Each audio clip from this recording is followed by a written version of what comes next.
तो आइए बात करते हैं इस सवाल की। Square root of two consecutive natural number, square root किसका? दो कंसेक्यूटिव नेचुरल नंबर्स का जो कि n स्क्वायर से बड़े हैं। आई एम रिपीटिंग, इस बात को प्लीज बहुत अच्छे से समझिएगा। Square root of two consecutive natural numbers, two consecutive natural numbers का स्क्वायर। तो नेचुरल नंबर कौन से ले लें हम? एक x ले लिया फॉर एग्जांपल, और एक x प्लस 1 ले लिया, और जहां पर हम कह दे रहे हैं x belongs to natural number है, ठीक है। Square root of two consecutive natural numbers, x plus 1 का और x का स्क्वायर रूट जो कि ग्रेटर देन n स्क्वायर है, n स्क्वायर से बड़े हैं। दे डिफर बाय, इन दोनों का डिफरेंस की इनइक्वालिटी क्रिएट करनी है इस क्वेश्चन में। आई एम रिपीटिंग, ये नंबर ए है, ए नंबर, और ये नंबर बी है, या ये फर्स्ट नंबर है यूं कह दूं, और ये एक सेकंड नंबर है। इन दोनों के डिफरेंस की इनइक्वालिटी क्रिएट करनी है। This is the question. ये क्वेश्चन समझने में थोड़ी सी दिक्कत आती है। इनइक्वालिटी टू बी क्रिएटेड, वही ऑप्शन अपने को, वही ऑप्शंस के अंदर में गिवन है बात।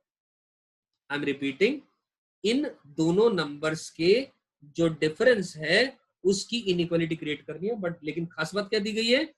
Square root of two consecutive natural numbers. अब कोई बच्चा इसमें x और x प्लस 1 की बजाय x माइनस 1 और 1 और x लेना चाहता है, तब भी कोई दिक्कत नहीं है, हार्डली मैटर्स, ठीक है। Of two consecutive natural numbers जो कि n स्क्वायर से बड़े। अब जो दोनों नेचुरल नंबर हैं वो क्या है? n स्क्वायर से बड़े हैं, ये गिवन है अपने को बात। जो नंबर्स हैं यानी x जो है वो इनसे n स्क्वायर से बड़ा है। अब इनइक्वालिटी क्रिएट करनी है। अब आइए दोस्तों बात करते हैं इस सवाल पे। हमने क्या करा कि fx एक फंक्शन माना अंडर रूट एक्स। ध्यान से देखिएगा इस बात को, fx एक फंक्शन माना under the root of x। और मैं जो अभी अभी कही बात हमने कि जो नंबर्स हैं दोनों, यानी x भी और x प्लस 1 भी, जो दोनों नेचुरल नंबर्स हैं वो क्या हैं? n स्क्वायर से बड़े हैं। ये अंडरस्टूड है कि x अगर n स्क्वायर से बड़ा है तो कंफर्म है x प्लस 1 तो n स्क्वायर से बड़ा ही होगा। ये बात समझ आई मेरी? जो दोनों नंबर्स हैं, जो natural number, to consecutive natural numbers greater than n square, तो कौन आपने नेचुरल नंबर माने? x और x प्लस 1। तो x अगर n स्क्वायर से बड़ा है तो x प्लस 1 तो n स्क्वायर से अंडरस्टूड है बड़ा, ठीक है। यहां तक बात समझ में आती है।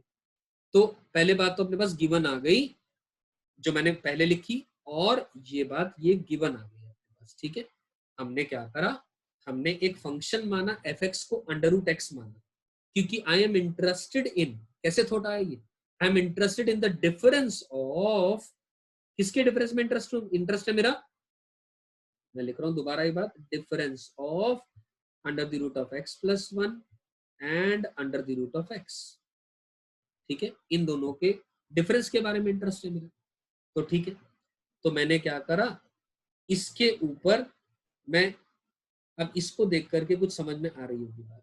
क्या समझ में आ रही है बात? ये हम लिख सकते हैं ये बात क्या? लेट अस से मैं x से लेकर के x प्लस 1 के बीच में मैं LMVT लगा दे रहा हूं। आप ऐसे समझिए, x से लेकर के x प्लस 1 के बीच में क्या लगा दिया हमने? LMVT लगा दी। ध्यान से समझिएगा इस बात को, x से x प्लस 1 के बीच में, तो fx की वैल्यू x है, fx की वैल्यू x है, और f of x plus fx की वैल्यू अंडर रूट x है, और f ऑफ x प्लस 1 की value under the root of x plus 1 आ गई। अब सवाल उठता है ये LMVT का ही ख्याल क्यों आया? क्योंकि LMVT के अंदर में ही डिफरेंस क्रिएट होता है f ऑफ b माइनस का f of a upon b minus a is equal to f dash of c, where c lies between b to a to b। तो वही चीज हमने लगा दी, LMVT लगा दी। यहाँ पर क्या होता है LMVT के अंदर में कि अगर फंक्शन, अब देखो ये जो रूट एक्स है अपने को समझ में आ रहा है, this is a continuous function, differentiable function, ठीक, कॉन्टिन्यूअस भी है डिफरेंशिएबल भी है, तो LMVT लगा सकते हैं। LMVT क्या कहती है अपने को? LMVT कहती है ये रहा, मैं LMDT का अगर थोड़ा सा डिस्क्रिप्शन दूं अगर आपको, तो अगर एक फंक्शन ए से लेकर के बी के अंदर में, यानी ये रहा ए, ये रहा बी, ए से लेकर के बी में कॉन्टिन्यूअस और डेरिवेबल है ओपन ए से ओपन बी में, तो ए बी की जो स्लोप है उस स्लोप के बराबर, यानी इस सीकेंड के बराबर, स्लोप ऑफ ए बी के बराबर कम से कम एक ऐसा पॉइंट आएगा, लेटस से वो सी आया, at least one point, at least one point exists where, जहां पर slope at P point is equal to slope of the AB। तो ध्यान से देखें, बेसिकली क्या आएगा, f of B minus f of A divided by B minus A is equals to f dash of C। Correct, वही हमने लिख दिया। अब f of x plus 1 यानी रूट x plus 1 माइनस का root x upon x plus 1 minus का x कटा is f dash C। अब f dash x क्या आएगा यहाँ पर, f dash x आ जाएगा 1 अपॉन 2 रूट x की जगह c पुट कर दिया तो 1 अपॉन 2 रूट c आ गया। यहाँ तक तो बात समझ में आ गई, इसमें तो कोई भी कंफ्यूजन अपने को नहीं। अब ध्यान से देखिए दोस्तों, अब इस पोर्शन को देखिए, ये हमें पता है, ठीक, इतना पोर्शन अपने को मालूम है कि x जो है, जो नंबर हमने माना है नेचुरल नंबर, वो n स्क्वायर से बड़ा है, ठीक है। अगर वो नंबर n स्क्वायर से बड़ा है तो हम क्या कह सकते हैं, और जो c है, ये जो c है, ये x और x प्लस 1 के बीच में लाई करेगा, बोल सकता हूं, क्या मैं बोल सकता हूं, ये बात बिल्कुल श्योर है, क्योंकि हमने अभी अभी कहा जो c1 है वो a और b के बीच में लाई कर रहा है। हमारे यहाँ a कौन है, x, और b कौन है, x प्लस 1, इन दोनों के बीच में कौन आ गया, c। तो c is greater then x but less than x plus 1। ये क्लियर हो गई बात। अब c अगर x से बड़ा है तो c, और x n स्क्वायर से बड़ा है तो कंफर्म है c n स्क्वायर से बड़ा हो गया, तो c is greater than n square आ गया। अब ये चीज हमने क्रिएट करनी थी, इसकी इनइक्वालिटी क्रिएट करनी है, इक्वालिटी क्रिएट हो चुकी है, equal to 1 upon 2 root c आ रहा है, तो ये मैं बोल सकता हूं c भी पॉजिटिव है और n स्क्वायर तो पॉजिटिव है, क्योंकि c x और x प्लस 1 के बीच में लाई कर रहा है, और x और x प्लस 1 दोनों नेचुरल नंबर है।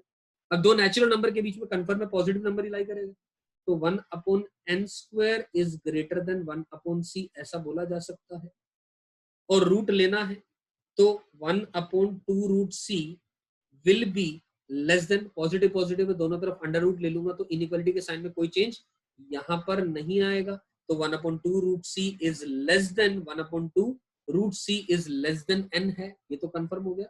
इससे यहाँ पर 1 upon n is greater than 1 upon under the root of c, यानी 1 upon root c is less than 1 upon n, जिसका मतलब, ये ध्यान से देखें दोस्तों, ये वाली बात क्रिएट हो गई अपने पास, रूट x प्लस 1 माइनस का root x is less than 1 upon 2n। क्या है, difference of the square roots of the two consecutive natural numbers is less than 1 upon 2n। तो लेस देन 1 अपॉन 2n आया, तो less than 1 upon 2n यानी option number C सही हो जाता है इस सवाल का। समझ आई ये बात?